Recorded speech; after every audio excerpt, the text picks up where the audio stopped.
Country ने provide करे हैं, जिसका यूज करके हमारी कंट्री क्या होती है, रन करती है। ये रूल्स और रेगुलेशन हमारी कॉन्स्टिट्यूशन को किसने प्रोवाइड करे हैं, गवर्नमेंट ने। गवर्नमेंट को किसने प्रोवाइड करा है, यानी कि सिंपल टर्म्स में क्या पूछ रहे हैं कि कॉन्स्टिट्यूशन को बनाया किसने है, doctor Bhimrao Ambedkar. Very good, किसने बनाया, डॉक्टर भीमराव अम्बेडकर। ठीक है, इन्होंने क्या करा, हमारे कॉन्स्टिट्यूशन को फॉर्म करा। इन्होंने क्या कहा है, कॉन्स्टिट्यूशन में वो सारे रूल्स और रेगुलेशंस डाले हैं कि इन केस कोई भी अगर इमरजेंसी हो जाती है, किसी भी तरह की सिचुएशन आ सकती है, तो उस सिचुएशन से हमको डील करके किस सॉल्यूशन पे आना है। ठीक है, यानी कि हर एक प्रॉब्लम का क्या सॉल्यूशन होना चाहिए, किसको किस तरीके से ट्रीट करना चाहिए, वो सारी बातें हमारी किस में लिखी है, कॉन्स्टिट्यूशन में। फॉर एग्जाम्पल देखो, अब मान लो जैसे लड़ाई वगैरह हो जाती है, गली वगैरह हो जाती है लड़ाई, तो क्या है, जैसे अगर दो फैमिलीज आपस में लड़ गई, ठीक, दो फैमिली जब आपस में लड़ गई तो क्या होता है, उस केस को कैसे सॉर्ट आउट किया जाता है, पुलिस को बुलाते हैं। कैसे सॉर्ट आउट किया जाता है, पुलिस को बुलाते हैं। वो आके देखते हैं, समझते हैं केस क्या है, उनको जिसकी गलती लगती है तो क्या करते हैं, फिर सजा देते हैं, चाकू मारते डायरेक्ट नहीं। जितना कॉन्स्टिट्यूशन में कहा गया है केवल उस लिमिट तक वो लोग वो चीजें कर सकते हैं, तो क्या करते हैं, उनको सिंपली पुलिस स्टेशन ले जाके वहाँ पे सजा वगैरह देते हैं। वो भी फाइनलाइज नहीं होती उतने पर, केवल उनको उतने दिन तक रखा जाता है ग्रुप पे। फर्दर आगे क्या कहा, प्रोसीजर होता है जाके कोर्ट में, सुप्रीम कोर्ट, हाई कोर्ट वगैरह में। ठीक है, एक प्रोसेस बनाया है ना कि गली में अगर लड़ाइयाँ वगैरह हो रही है तो हम अपने आप नेता बन के ये उस लड़ाई को सॉर्ट आउट करते हैं, उसके लिए पुलिस बैठी है। ठीक है, हर चीज के रूल बनाए गए, उसके लिए पुलिस बैठी आपके केस देखेगी, केस सॉल्व करेगी। ठीक, पुलिस से आगे केस सॉल्व नहीं हो पाएगी, पुलिस तक बात खत्म नहीं हो पाएगी, करते ना लोग वही बात खत्म कर देते हैं।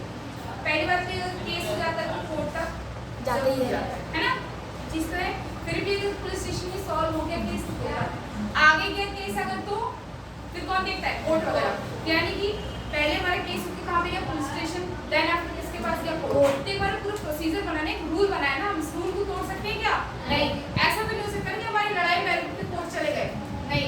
हर एक चीज हमको स्टेप बाय स्टेप करनी है, हर एक चीज हमको रूल्स को फॉलो करते हुए करनी है।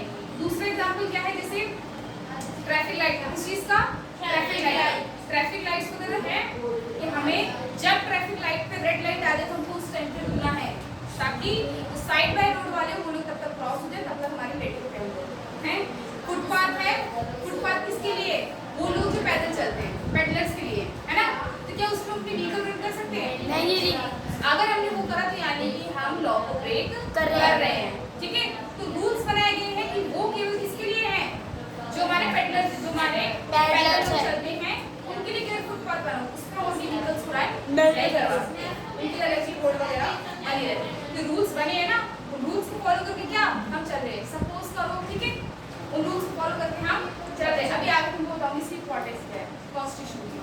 ठीक है, तो कॉन्स्टिट्यूशन देखो बेटा क्या है, इंफॉर्मेशन देगा, constitution is a set of rules, बोलो, constitution is a set of rules, is a set of rules, fundamental, is a set of fundamental rules, fundamental rules and regulations.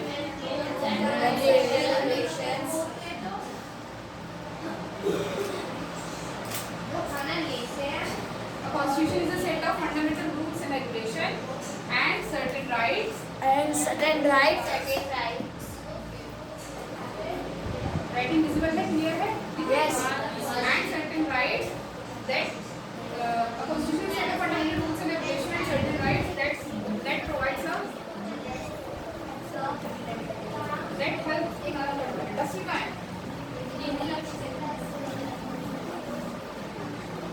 that helps to run a country. ठीक है, जो कि किस चीज में help करते हैं,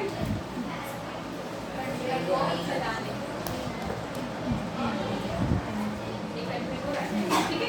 कॉन्स्टिट्यूशन क्या है, ऐसे सेट ऑफ रूल्स और रेगुलेशन से, ऐसे हमारे क्या है प्रिंसिपल्स है, ऐसे हमारे कुछ राइट्स हैं जो कि कंट्री को चलाने के लिए हेल्प करते हैं। कंट्री को चलाने को तो समझ रहे हो कि हर एक चीज का एक रूल है, हर एक चीज की एक लिमिट है, तुमको वहीं तक रहना, उससे अगर आगे तुम क्रॉस करते हो तो किस चीज में आ जाता है, ब्रेक द लॉ। किसमें आ जाता है, ब्रेक द लॉ। यानी कि हमने जो हमारे कॉन्स्टिट्यूशन में लॉ है उसको ब्रेक कर दिया, उसके लिए फिर हमें आगे पनिश किया जाता है। ठीक है, ये किस चीज के लिए है बेटा, कॉन्स्टिट्यूशन। समझ आया सबको, पक्का क्लियर है? अच्छा अब ये देखो, कॉन्स्टिट्यूशन होना जरूरी है? नहीं, दूसरा पॉइंट है नीड फॉर द कॉन्स्टिट्यूशन। क्या कॉन्स्टिट्यूशन का होना जरूरी है? हाँ जी, जरूरी है, कॉन्स्टिट्यूशन का होना जरूरी है।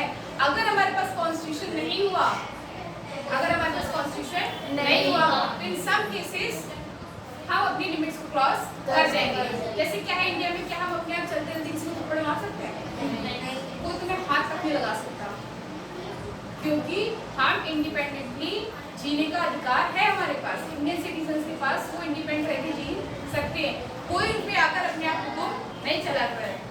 जैसे सपोज इस टाइम की 90s की बात करते हैं, 19th सेंचुरी ब्रिटिशर्स थे 18th-19th सेंचुरी में, मुगल्स के बाद क्या करते थे, इंडिया वालों को कब्जा किया हुआ था ना, कब्जा किया हुआ था, क्या करते थे, उनको जो मन करता था इंडियंस को उसी तरीके से ट्रीट करते थे। लेकिन जब इंडिपेंडेंस हमारी कंट्री क्या हुई, इंडिपेंडेंट हुई, उसके बाद क्या हुआ, कॉन्स्टिट्यूशन वगैरह बना हमारा।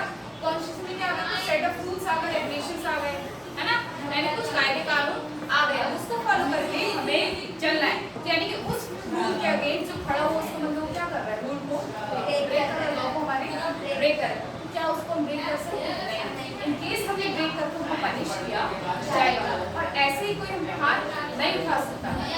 ठीक है, ये तो हो गया कि आप मुझे समझा रहे कि कॉन्स्टिट्यूशन का मतलब क्या है। एक्चुअली कॉन्स्टिट्यूशन किस लिए जरूरी बेटा, ताकि दो लोगों के बीच में एक अंडरस्टैंडिंग क्रिएट हो, दो लोगों के बीच में एक अंडरस्टैंडिंग क्रिएट हो। ठीक है, सोसाइटी में यूनिटी नाम की चीज जो है वो बनी रहे। यूनिटी क्या होती है, एकता, कि आपस में लोग एक दूसरे से लड़ झगड़ ना सके। क्लास में जब तक मैं नहीं आती तुम लोग चिल्लाते हो ना, चिल्लाते हो नहीं? हाँ तो बोल दो, क्यों शर्म आ रही है, पता ही नहीं क्या है ना, मेरे आने से पहले क्या करते हो, शोर मचाते हो। मैं जैसे आती हूँ, मैं जब तक रहती हूँ तब तक शांत रहती हूँ। क्यों? क्योंकि तुम्हारे पास एक रिस्ट्रिक्शन आ गई है कि अगर यहाँ शोर करा तो लड़के पड़ेगा, ये नहीं तो हथियार लगती डंडा ना, एक रिस्ट्रिक्शन, एक रूल तुम्हारे सामने कि इस चीज को हमने ब्रेक करा तो हमें पनिश किया जाएगा। उस चीज को लेकर तुम लोग के बीच में क्या है, जब तक नहीं रहती केवल बातें ही करते हैं, एक दूसरे को मारते वारते तो नहीं है ना, नहीं मारते ना, तो क्या मेरी जरूरत है मतलब यहाँ, अगर मैं नहीं हुई तो यहाँ खून खराबा हो जाएगा कि नहीं? आराम से सेम चीज को कंट्री में अप्लाई करती है कि अगर रूल्स रेगुलेशन नहीं है, जिसका मन हो तो वो करे, तुम्हारा मन तुमको मार कुछ कहने वाला ही नहीं है। तुमको पता है अगर तुमने मारा कहने के लिए यहाँ मैं बैठी तो तोड़ दूंगी मैं अच्छे से। सेम चीज इसमें हमारी कंट्री के साथ, कोई किसी के साथ कुछ भी नहीं कर सकता, हर चीज के लॉ बनी है। वो अलग बात है, होता तो बहुत कुछ लिमिट से ज्यादा होता है। मणिपुर केस सुना ही होगा ना, लिमिट क्रॉस कर दिया, मणिपुर केस हो गया, निर्भया केस हो गया, दिल्ली वाला, याद है? नहीं याद? ऐसे मणिपुर वाला सुना है ना, तो सब ऐसे केस, मणिपुर वाला भी नहीं सुना? हर सुन में आना, मेरे को बताना क्या हुआ था। ठीक है, ऐसे केसेस है जिन्होंने लिमिट्स, मतलब वो ऐसी चीज हो गई है ना जो शो करती है कि इंडिया के अंदर किसी तरह कोई रूल रेगुलेशन नहीं है। दिल्ली में भी हुआ है, हाँ ठीक है, बाद में इस बारे में आपके फिर टॉपिक पे आते हैं। ठीक है, देखो अब कॉन्स्टिट्यूशन की हमको नीड के पहले it develops trust and coordination between people of different kinds to live peacefully. बोला है तुमको पहले बताया मैंने कि लोगों के बीच में ट्रस्ट डेवलप होने, लोगों के बीच में कोऑर्डिनेशन, यूनिटी डेवलप होने के लिए हमको कॉन्स्टिट्यूशन की नीड है। समझ रहे हो? जैसे आप लोगों जब तक मैं नहीं आता तो शोर मचाते, लेकिन ऐसा तो नहीं ना कि एक दूसरे को मार देते हो। क्यों? क्योंकि तुम लोगों के बीच में, क्योंकि अभी मैं तुम्हें पता है तुमने कोई एक्शन करा तो मैं तुम्हारे अगेंस्ट में रिएक्शन करूंगी, पता है ना? तो इससे बेटर क्या तुम लोग आपस में कोऑर्डिनेशन रखते हो, बातचीत करते हो बस। ठीक है, तुम लोग बीच में कोऑर्डिनेशन बना है, एक ट्रस्ट बना है, कोई तुमसे कोई सामान मांगकर तुम दे देते हो। ठीक है, तो ट्रस्ट एक कोऑर्डिनेशन बना हुआ है ना। क्यों? क्योंकि तुम्हारे सामने एक सेट ऑफ रूल्स खड़ा है कि अगर तुमने उसको ब्रेक करा तुम्हें पनिश किया जाएगा। ठीक, वो अलग बात है, उस चीज पे एक्शन ले लिया जाएगा, मगर किया जाएगा। पहली चीज क्या है? To develop trust and coordination. ठीक है, हमारे पास नीड किस चीज की, नीड फॉर कॉन्स्टिट्यूशन किस लिए बेटा? Need for constitution, constitution. ठीक है, नीड फॉर कॉन्स्टिट्यूशन हमारे पास किस लिए? पहला चीज to develop trust and coordination between the people. ठीक है, to develop trust and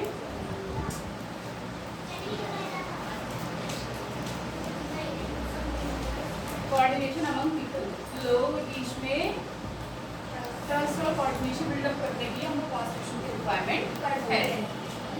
clear है? It highlight the structure of government, its composition and division of power. Need क्या किस लिए कॉन्स्टिट्यूशन की हमको क्या बताती है कि हमारे गवर्नमेंट का स्ट्रक्चर, हमारे गवर्नमेंट का कॉम्पोजिशन किस तरीके का, समझ रहे हो कि हमारी जो गवर्नमेंट बिल्डअप है, हमारी जो गवर्नमेंट फॉर्म है वो किस तरीके की है। एक चीज तुमने पढ़ी हुई, पहले मेरे को ये बताओ, मोनार्की पढ़ा क्या होता है? मोनार्की पढ़ा। मोनार्की मतलब होता है जहाँ पे केवल एक सरकार होती है, जहाँ पे केवल एक सरकार होती है। जस्ट फॉर एग्जाम्पल किस चीज को समझो, इंडिया को, ठीक है, बिफोर इंडिपेंडेंस क्या थी, हम कह सकते हैं कि इंडिया क्या थी, मोनार्की। क्या थी? मोनार्की बोले, मोनार्की बोले, ठीक है। यानी कि इंडिया के अंदर केवल एक लोग का शासन था, जो कि कौन थे? ब्रिटिशर्स।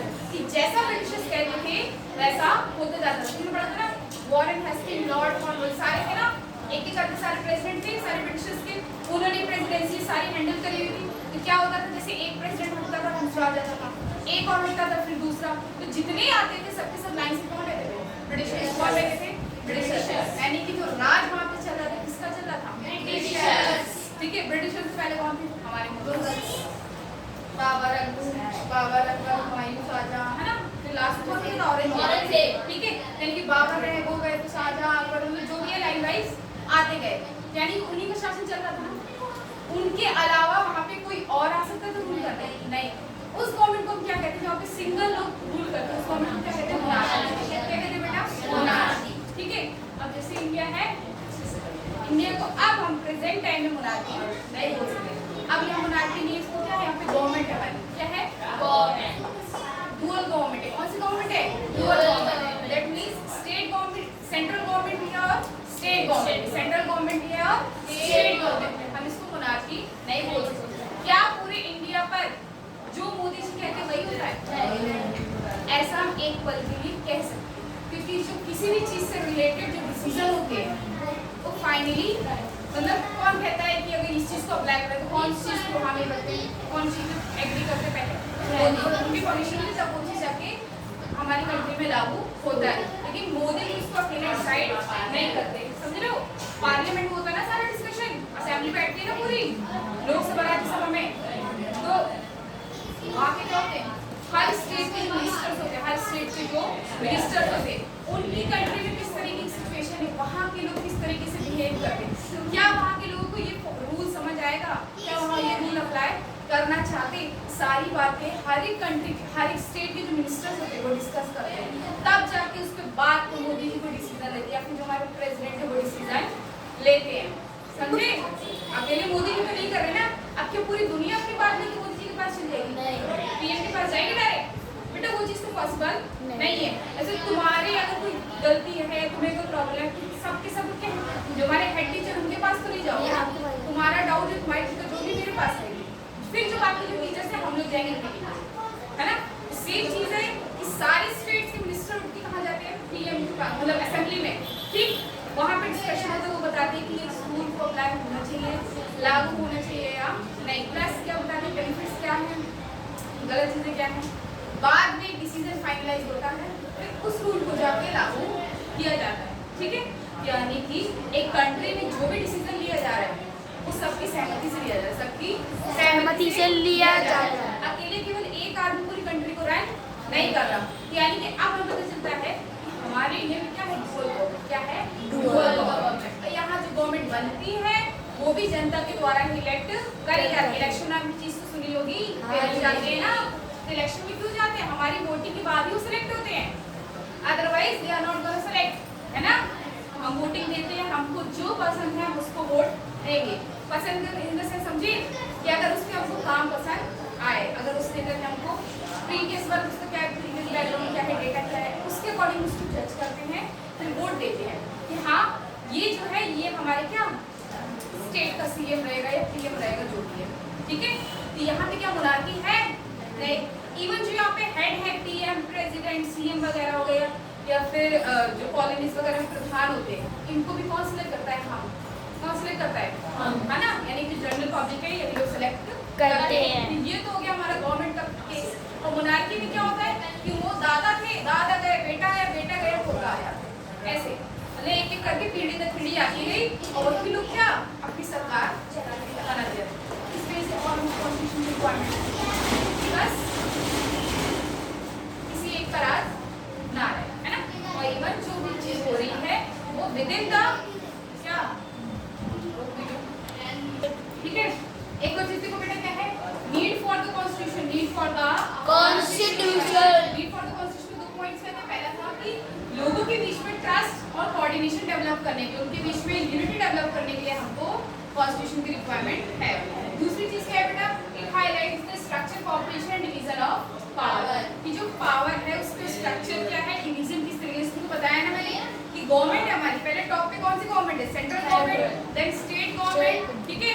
उसके बाद हर एरिया में जो हमारी क्या, जो प्रधान हो गए और कौन से होते हैं बोलो, विधायक वगैरह, उनके जो वहाँ पे पावर होती है, तो पावर पहले सेंट्रल से बढ़ी कहाँ, स्टेट्स के पास, स्टेट में क्या मिनिस्टर, सारे चीफ मिनिस्टर, उनके पास पावर थी, उनसे फिर नीचे हेड पे जो है उनके पास पावर, फिर उनसे जो नीचे हेड पे उनके पास पावर। और सबसे बड़ी पावर तो पब्लिक के पास है, अगर पब्लिक नहीं तो ये लोग इलेक्ट नहीं हो सकते, ठीक है। यानी हमारी पावर का डिवीजन हो रखा है। ये सारी चीजें हमको बताती हैं कि हमारे पास कॉन्स्टिट्यूशन की नीड है। अदरवाइज दूसरी कंट्रीज की तरह भी हमारी कंट्री में फिर मोनार्की आ जाएगी, यानी केवल एक ही का रूल चल रहा है, ठीक है। इसलिए हमको कॉन्स्टिट्यूशन की रिक्वायरमेंट है। एक और चीज इसमें देखो क्या बोल सकते हैं बेटा कि नेचर क्या है हमारे कॉन्स्टिट्यूशन, हमारे कॉन्स्टिट्यूशन का नेचर क्या है। नेचर का मतलब ये कि हमारा जो कॉन्स्टिट्यूशन है, हमारा जो कॉन्स्टिट्यूशन है वो किसी के साथ भी डिस्क्रिमिनेशन नहीं करता। जो हमारे पास सेट ऑफ जो रूल्स रेगुलेशंस है वो चाहे लोग माइनॉरिटीज के हो, मेजॉरिटीज के हो, समझे मतलब, छोड़ो ये चीज नहीं समझो। माइनॉरिटीज मतलब क्या होते हैं, जिनका ग्रुप ऑफ पीपल जो होते हैं छोटा होता है, यानी जो एक कास्ट के लोग छोटे होते हैं, समझे, मतलब उसमें कम लोग हैं। जैसे मान लो SC ST के लोग, कौन से SC ST जो कास्ट के लोग हैं उनके लोग केवल 100 है, ठीक है। और जो जनरल पब्लिक होती है, जनरल की कैटेगरी, उनके लोग कितने, 1000। तो वो रूल्स हमारे जो माइनॉरिटीज है, यानी जो कम लोग हैं उनके लिए भी एप्लीकेबल है, जो ज्यादा है उनके लिए भी एप्लीकेबल है। प्लस किसी तरीके का डिस्क्रिमिनेशन नहीं होता, चाहे वो किसी भी कास्ट के हो, चाहे वो किसी भी रिलीजन के हो। जो हमारा कॉन्स्टिट्यूशन है सबके लिए कॉमन है, सबके लिए सेम है। ये बातें हमको कौन बताता है, हमारा कॉन्स्टिट्यूशन। इसलिए हमारे कॉन्स्टिट्यूशन की नीड है। क्या बताता है हमको, नेचर ऑफ कॉन्स्टिट्यूशन, किसी के साथ डिस्क्रिमिनेशन नहीं करना, ठीक है। क्लियर है यहाँ तक, पक्का। आगे बढ़े, अगला क्या बेटा मेरे पास, इंपॉर्टेंस ऑफ कॉन्स्टिट्यूशन क्या है, Importance of Constitution. Importance of constitution में क्या है कि इंपॉर्टेंस कॉन्स्टिट्यूशन का महत्व क्या है, कॉन्स्टिट्यूशन का महत्व, कॉन्स्टिट्यूशन हिंदी में क्या होता है, संविधान, क्या संविधान. संविधान की महत्वता क्या है, इंपॉर्टेंस इसकी क्या है, क्या है, contains valuable information regarding structure, organs और ड्यूटीज। क्या बोला है कि हमारा जो कॉन्स्टिट्यूशन होता है ये ऐसे इंफॉर्मेशन इंक्लूड करते हैं किस चीज के रिगार्डिंग, हमारे स्ट्रक्चर के बारे में, ऑर्गन्स के बारे में और ड्यूटीज के बारे में, ठीक है। कि हमारा जो कॉन्स्टिट्यूशन है इसकी इंपॉर्टेंस क्या है कि कुछ ऐसे सर्टेन राइट्स, कुछ ऐसे वैल्यूएबल क्या वैल्यूएबल कुछ ऐसे रूल्स है इसके अंदर जो कि हमको किस चीज के बारे में बताते हैं, किस चीज के बारे में, स्ट्रक्चर के बारे में हमारे है, ऑर्गन्स के बारे में हमारे ड्यूटीज। स्ट्रक्चर मतलब समझे, स्ट्रक्चर क्या हो गया, जैसे सेंट्रल गवर्नमेंट, स्टेट गवर्नमेंट, फिर उससे नीचे वाली गवर्नमेंट, फिर उससे नीचे वाली गवर्नमेंट, लोकल गवर्नमेंट, ठीक है। सेंट्रल, स्टेट और लोकल गवर्नमेंट। स्ट्रक्चर के बारे में बता दिया। स्ट्रक्चर के लिए हमारे पास राइट और रूल्स है, तो वो चीज क्या है, इसकी इंपॉर्टेंस, ये चीज हमारी किसमें है, कॉन्स्टिट्यूशन, इसका रहना जरूरी है, इसका रहना। अगर यही नहीं कि कंट्री का रन कर पाएगी बिना गवर्नमेंट के रिगार्डिंग जो रूल्स रेगुलेशन है उसका होना जरूरी है। तो ये चीज है हमारे कॉन्स्टिट्यूशन में, तो इसका मतलब उसकी इंपॉर्टेंस है। दूसरी चीज क्या है बेटा, ठीक है। फिर क्या देखो, ऑर्गन्स में क्या आ गए, जितने हमारे मिनिस्टर्स बैठे, PM CM और बाकी जितने सारे सेंट्रल मिनिस्टर वगैरह सब, ठीक। अगर क्या देखो, आ जाओ, regulate the relationship between organs of government, कि हमारे गवर्नमेंट के जितने ऑर्गन्स है, ऑर्गन मतलब समझ गए, सेंट्रल गवर्नमेंट, स्टेट गवर्नमेंट और लोकल गवर्नमेंट। कौन सी तीन गवर्नमेंट होती है, central government, state government, local government, ठीक है। 1 बाय 1 है तीन के तीनों, ठीक। और तीनों में आपस में डिवीजन ऑफ पावर है। तो क्या बोला है, regulates the relationship between the organs of country, regulates the relationship between organs of country, कि ऑर्गन्स ऑफ गवर्नमेंट के बीच में क्या एक रेगुलेशन को चलाते हैं, एक रेगुलेशन को रिलेशनशिप को रेगुलेट करते हैं, रिलेशनशिप को रेगुलेट करते हैं। जैसे फॉर एग्जांपल किस रिलेशनशिप की बात करें पता है, जैसे लोकल गवर्नमेंट के पास कोई केस है, उनसे रिजॉल्व नहीं हो रहा, उसको अपनी बात डायरेक्टली सेंट्रल गवर्नमेंट के पास नहीं जाएगी, पहले बात कहाँ जाएगी हमारे पास, स्टेट गवर्नमेंट के पास, स्टेट गवर्नमेंट से बात कहाँ जाएगी, सेंट्रल गवर्नमेंट, ठीक है। इन द सिमिलर वे अगर सेंट्रल गवर्नमेंट कोई डिसीजन लेती है, उसको कोई पॉलिसी अप्लाई करनी पूरी ऑल ओवर द कंट्री, तो पहले क्या करेंगे, सेंट्रल गवर्नमेंट किसको बताएगी, स्टेट गवर्नमेंट को, स्टेट गवर्नमेंट किसको बताएगी, लोकल गवर्नमेंट को, लोकल गवर्नमेंट आगे फर्दर पब्लिक को बता देंगे, उनके अंडर में जितनी सरकार है उनको बता, जैसे प्रधान वगैरह विधायक वगैरह उनको बता के वो आके पब्लिक को बात बताते हैं। कोविड के टाइम में मतलब मोदी जी कुछ लेते थे एक्शन, कहते थे ना सारे सीएम वगैरह की मीटिंग होती थी कि नहीं, देखते थे न्यूज़ में, तो क्या वो सारी मीटिंग्स पहले किसके अंडर में होती थी, सारे सीएम लोगों को बताया जाता था, सीएम से फिर जो लोकल गवर्नमेंट से विधायक, फिर विधायक के थ्रू हम लोगों तक वो बातें पहुंचती, ठीक है। तो उनके जो रिलेशनशिप को रेगुलेट करता है, मेंटेन करके रखता है कौन, हमारा कॉन्स्टिट्यूशन, इसलिए उसकी इम्पोर्टेंस है। अगर क्या बेटा, to protect right of minorities as our population is diverse, ठीक है। क्या बोला है, देखो ये अच्छा पॉइंट है कि हमारे माइनॉरिटीज का राइट प्रोटेक्ट करने के लिए, माइनॉरिटीज के राइट प्रोटेक्ट, माइनॉरिटीज को बताया कि किसी एक कास्ट एक रिलीजन के लोगों की नंबर ऑफ पीपल जो है वो कम होता है, नंबर ऑफ पीपल कम होता है। जैसे मान लो एससी एसटी वगैरह या मान लो मुस्लिम कैटेगरी है, उस रिलीजन के लोग क्या है कम है, सिख लोग हमारे कौन है, सिख लोग की केवल एक फैमिली, मतलब 5 फैमिली कितने लोग हैं टोटल, 50 कितने लोग हैं 50, और एक दूसरी फैमिली है मान लो ब्राह्मण फैमिली, उधर 1000 लोग हैं, उधर 1000 लोग हैं। तो जो ज्यादा लोग जो मेजॉरिटी वाले हो क्या कर सकते हैं, कम वालों को डोमिनेट कर सकते हैं ना, उन पर हमेशा अपना हक जता सकते हैं कि तुम ये चीजें करो, हम मना कर रहे हैं, या ये चीज मत करो, ठीक है, तुम इस रास्ते से नहीं जा सकते, हमारा रास्ता ये चीजें कर सकते हैं ना, क्योंकि उधर तो नंबर ऑफ पीपल ही कम है, वो लोग चाह कर भी कुछ नहीं कर सकते, उधर तो मेजॉरिटी है पूरी, बड़े बड़े लोग, अगर वो किसी चीज का अपोज करते हैं तो उनके अगेंस्ट एक्शन ले सकते हैं। इसीलिए कॉन्स्टिट्यूशन की इंपॉर्टेंस क्या है, उसमें हमारे पास ऐसे set of rules and regulation थे जो किसको, हमारे माइनॉरिटीज के राइट्स को प्रोटेक्ट करते हैं, क्योंकि ये चीज हमने पहले ही पढ़ लिया था किसमें, रीड में, कि क्या हमारा जो नहीं नेचुरल कॉन्स्टिट्यूशन में क्या पढ़ा था कि हमारा जो कॉन्स्टिट्यूशन है किसी भी में डिस्क्रिमिनेशन नहीं करता, चाहे लोअर कास्ट के लोग हो, चाहे अपर कास्ट, चाहे किसी भी रिलीजन के लोग हो, चाहे माइनॉरिटीज हो, चाहे मेजॉरिटी हो, सबके लिए जो हमारे रूल्स जो हमारा कॉन्स्टिट्यूशन है वो सेम है, ठीक है। तो हमें क्या अपने माइनॉरिटीज के राइट को प्रोटेक्ट करना है, क्योंकि जो राइट्स हमको मिले हैं, जो राइट हमको मिले हैं वही सेम राइट्स माइनॉरिटीज के पास भी है, तो हमको उनके राइट्स प्रोटेक्ट करने के लिए कॉन्स्टिट्यूशन रिक्वायरमेंट है, और यही क्या कॉन्स्टिट्यूशन की इंपॉर्टेंस है, ठीक है, क्लियर हुआ।